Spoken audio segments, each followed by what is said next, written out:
বৰ্তমান মাজুলীলৈ আহি আছো বগীবিল পাওঁ হৈছে আৰু এয়া বোলে চন্দ্ৰ পৃষ্ঠ ন চন্দ্ৰপিলে যে সেইখনে এইখন দৰিয়া ঘাট বা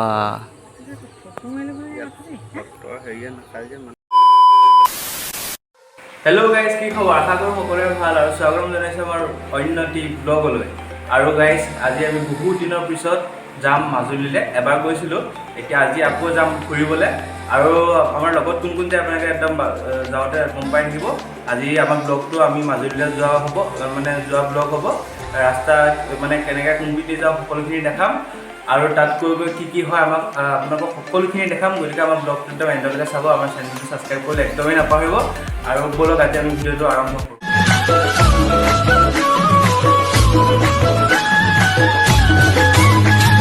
টাইম হৈছে প্ৰায় 6:30 আৰু এতিয়া আমি যাত্ৰা আৰম্ভ কৰিছোঁ পিনে আমাৰ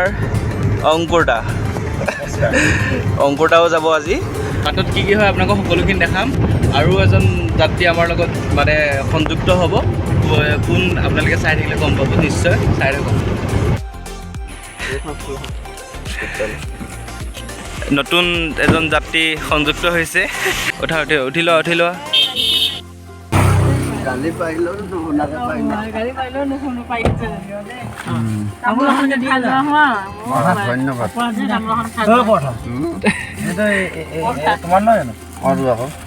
তামোলেদি আৰম্ভণি কৰি লওঁ হয় চাওঁ এইপিনে আমাৰ ৰাইজক দেখাই দিয়া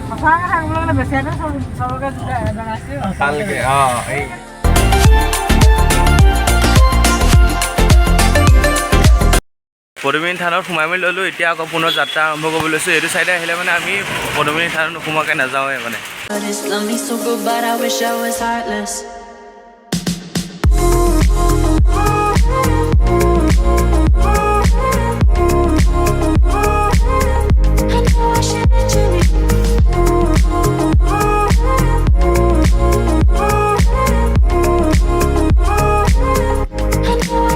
গাইজ আহি আমি গোগামুখৰ পৰা পাৰ হৈ আহিলোঁ এতিয়া এইডোখৰত কোন জেগাত নাজানো বৰ্তমান ৰেচেছ লৈ গৈ আছোঁ ন গৈ আছো কিবা আশা কৰি দিয়া আমাৰ ৰাইজক আমি বৰ্তমান মাজুলীলৈ আহি আছো বগীবিল পাওঁ হৈছে মাজুলীলৈ আহি আছো বগীবিল পাওঁ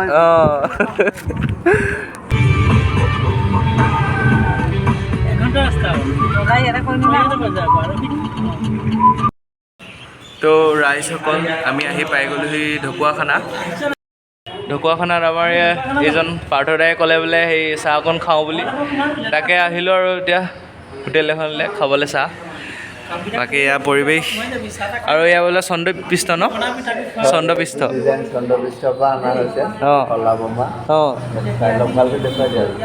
এই চাই লওক আমাৰ পাৰ্থদাৰ চন্দ্ৰপৃষ্ঠ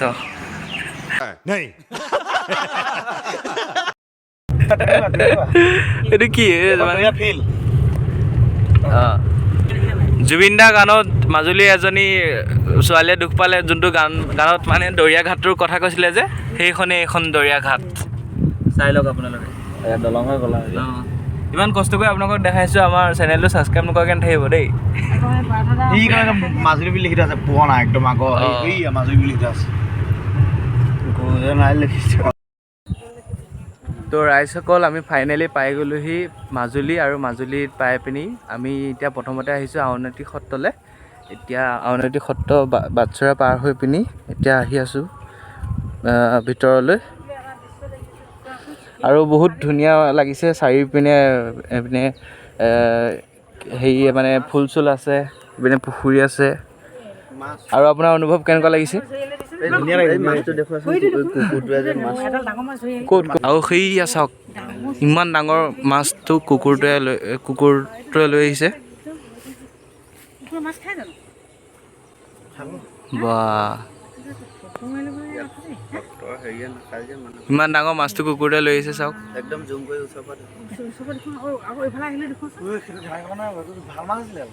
বহুত ডাঙৰ মাছ আছে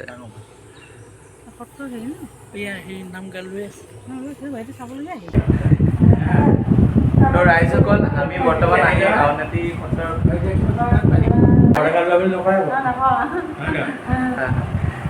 তো ৰাইজসকল আমি এতিয়া বৰ্তমান পালোহি আউনীআটী সত্ৰৰ এজন ৰাজমেধি তেওঁ পঢ়াত বৰ্তমান আছোঁ আটা ৰাইজক কি ক'ব আপুনি? ৰাইজক কি ক'ম আৰু গোবিন্দই ৰাইজক মংগলে ৰাখক অঁ আৰু গোবিন্দই সদায় সেৱা পূজা কৰি আছোঁ ৰাইজৰ হৈ আমাৰতো আৰু ইয়াত বিষয় বাসনা ৰাইজেহে ৰাইজৰ মংগলে আমাৰ মংগল হয় হয় ৰাইজ মৰিলে আমিও ধৰিম ৰাইজ মৰিলে আমিও মৰিম হয়। এই ভাবিয়ে সত্ৰত বসবাসী জীৱন কটাই আছোঁ। সত্ৰখনৰ বিষয়ে কি ক'ব? সত্ৰত বৰ্তমান সত্ৰাধিকাৰসকলৰ কলীয়াপানী আমাৰ শাখা সত্ৰত অঁ ভাদ মাহত পালনাম হোৱাৰ এই বদিয়া নাম হোৱাৰ কাৰণে অঁ সেই তাত তেওঁলোক দুইজন উপস্থিত আছে আৰু ভাদ মাহটো শেষ হ'লেই পুনৰ মাজুলী সত্ৰত আহি স্থিতি কৰি আৰু ইয়াত আমাৰ সেই আহিন মাহটো যোৱাৰ পিছত কাতি 25 তাৰিখৰ পৰা আমাৰ মহোৎসৱ পালনাম উৎসৱ হ'ব। সেই উৎসৱলৈ অসমৰ বহু জেগাৰ পৰা লোক আহি ইয়াত পদাৰ্পণ কৰিব আৰু তেতিয়া ৰাইজৰ সমাগম হ'লে আমাৰ আনন্দ মুকলিত হ'ব। ধন্যবাদ। অন্নব্ৰহ্ম অন্নব্ৰহ্ম অন্নব্ৰহ্ম খা অন্নব্ৰহ্ম কৰি আছে জগতৰ অঁ সেইবাবে আমি এতিয়া অন্নভাগ ধৰিবলৈ লৈছোঁ। খাই বহে ভকতি দেই অঁ খাই বহে সত্ৰ লাইখুটা আমাৰ মানে 1743 আৰু 1760 হৈ গ'ল। এইভাগ লাইখুটা আহিছিলে ব্ৰহ্মপুত্ৰত আহি পেলাই আমাৰ তিনি জেগাত মানে এভাগ প্ৰতিষ্ঠা কৰিছিলে লাইখুটা হিচাপে। তাৰপৰা এতিয়া 4 নম্বৰ সত্ৰখনত এতিয়া আমাৰ পকাৰে বনাই লাইখুটাটো ইয়াত এতিয়া সংৰক্ষণ কৰি পেলাই চৰকাৰে এতিয়া বৰ্তমান ৰাখিছে। প্ৰতিষ্ঠাৰ দিনতে অহা খুটা। অঁ এওঁ হ'ল এয়া ৰূপেশ্বৰ খুৰা আৰু এওঁ আমাক গোটেই সত্ৰখন ভালদৰে দেখাই আছে। তুলসী খুঁটা বা লাই খুঁটা বা দেখালে, এতিয়া বাকীখিনি চাম আপোনালোকে চাই থাকক। সৰল বুলিও কয়। অঁ এইভাগ হ'ল অসমৰ ভিতৰত সৰ্ববৃহৎ নামঘৰ।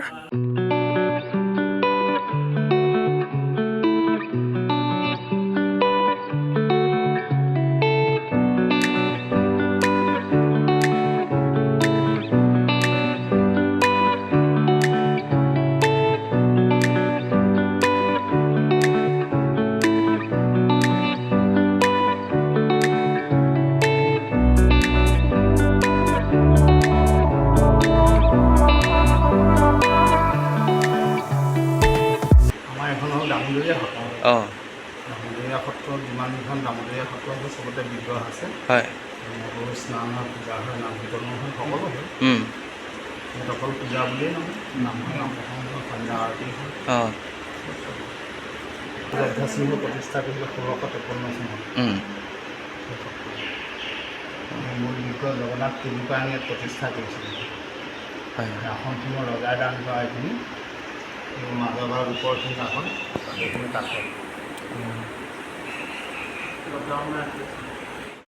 তো গাইজ আজি আমাৰ ভিডিঅ'টো ইমানেই আছিলে। আমি ঘৰৰ পৰা মাজুলীলৈ কেনেদৰে আহিলোঁ সেইখিনি সকলোখিনি দেখালোঁ। আৰু ইয়াত আজি আমি প্ৰথমতে আউনীআটী সত্ৰলৈ আহিলোঁ। আউনীআটী সত্ৰত আমি কি কি দেখিলোঁ সেইখিনিও আপোনালোকক দেখাবলৈ চেষ্টা কৰিলোঁ। আউনীআটী সত্ৰত আছে চাবলগীয়া বহুত বস্তু আছে। বিশেষকৈ আপোনালোকে যদি আহে মিউজিয়ামটো নোচোৱাকৈ নাথাকিবই, কাৰণ তাত মিউজিয়ামটোত বহুত চাবলগীয়া বস্তু আছে, বহুত পুৰণি বস্তু আছে। কি আছে একদম কৈ নিদিওঁ আপোনালোকক, কিন্তু আহিলে আপোনালোকে বহুত বেছি ভাল পাব। আৰু গাইজ আমি অকল মানে আজি আউনীআটী সত্ৰ বুলিয়ে নহয়, আমি বহুত বেলেগ সত্ৰলৈও গ'লোঁ। ক'ত গ'লোঁ আপোনালোকে আমাৰ নেক্সট ভিডিঅ'বিলাকত চাই থাকিলে গম পাব। গতিকে একদম চাব। আৰু আমি তাতো ধুনীয়াকৈ বনাইছোঁ ব্লগবিলাক। আৰু আচলতে এখন সত্ৰত এটা ব্লগত মানে এখন সত্ৰৰ বিষয়ে কৈ এদাই ক'ব নোৱাৰি। সেইবাবে আমি বেলেগ সত্ৰত বেলেগ ব্লগ বনাইছোঁ। গতিকে সকলোখিনি চাব আপোনালোকে। আৰু বেছি একো নকওঁ, আজি আমি ব্লগটো ইমানতে সামৰিছোঁ। আৰু এই পিনে আছে আমাৰ অংকুৰ দা, ভাগৰ লাগি শুই আছে। আৰু আজি আমি ভিডিঅ'টো ইমানতে সামৰিছোঁ। Thank you so' much for ৱাচিং। বাই।